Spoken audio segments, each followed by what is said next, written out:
Pernah kepikiran nggak ada sebuah tarian yang ternyata nyimpen rahasia besar?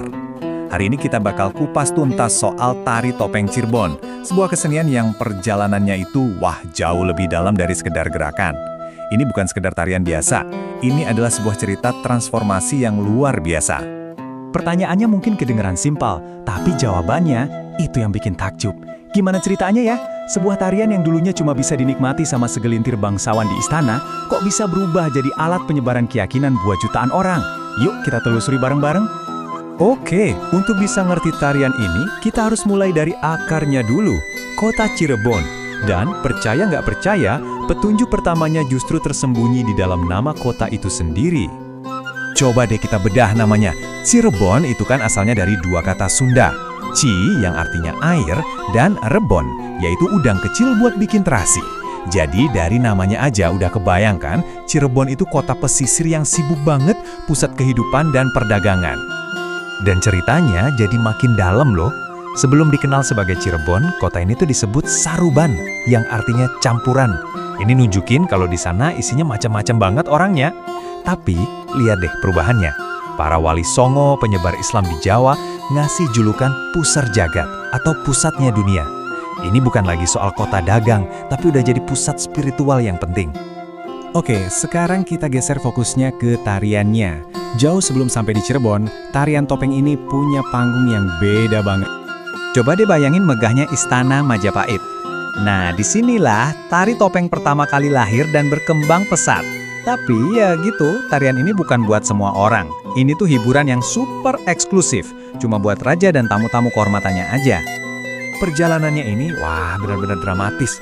Dari panggung istana yang megah, segalanya berubah waktu Majapahit runtuh tahun 1525. Tapi ironisnya, justru kehancuran inilah yang membebaskan tarian ini. Para senimannya bawa tarian ini keluar dari tembok istana, ngamen dari desa ke desa, sampai akhirnya nemuin rumah baru di Cirebon. Nah, di Cirebon inilah tarian ini ketemu sama sebuah kekuatan baru yang mengubah segalanya. Yaitu, datangnya sebuah keyakinan baru yang menyebar dengan damai. Di abad ke-14, mulailah ada angin perubahan di pesisir utara Jawa. Dan yang penting dicatat nih, Islam itu datangnya bukan lewat perang, tapi lewat kapal-kapal dagang. Menyebarnya ya lewat obrolan di pasar, dibawa sama pedagang dari seluruh penjuru dunia. Dan disinilah momen jeniusnya terjadi. Para pemimpin agama waktu itu nggak ngelihat tarian ini sebagai ancaman. Justru sebaliknya, mereka ngelihat ini sebagai peluang emas. Para wali, para penyebar ajaran Islam yang bijaksana kayak Sunan Gunung Jati dan Sunan Kalijaga, mereka tuh jeli banget. Mereka sadar kalau tarian ini punya daya tarik yang kuat, bisa bikin orang ngumpul. Dan di mana ada kerumunan, disitulah ada kesempatan buat nyampein pesan kan? Dan inilah strategi jenius mereka. Bukannya ngelarang atau ngehancurin budaya yang udah ada, mereka malah merangkulnya. Keren banget kan? Mereka ngambil kesenian yang udah dicintai masyarakat, terus dikasih roh yang baru. Nah, ini dia transformasinya. Jelas banget perbedaannya. Tarian yang tadinya cuma buat hiburan eksklusif di istana, sekarang jadi semacam mimbar untuk nyebarin filosofi ke rakyat biasa. Tujuannya bener-bener berbalik 180 derajat. Terus, gimana caranya mereka adaptasi?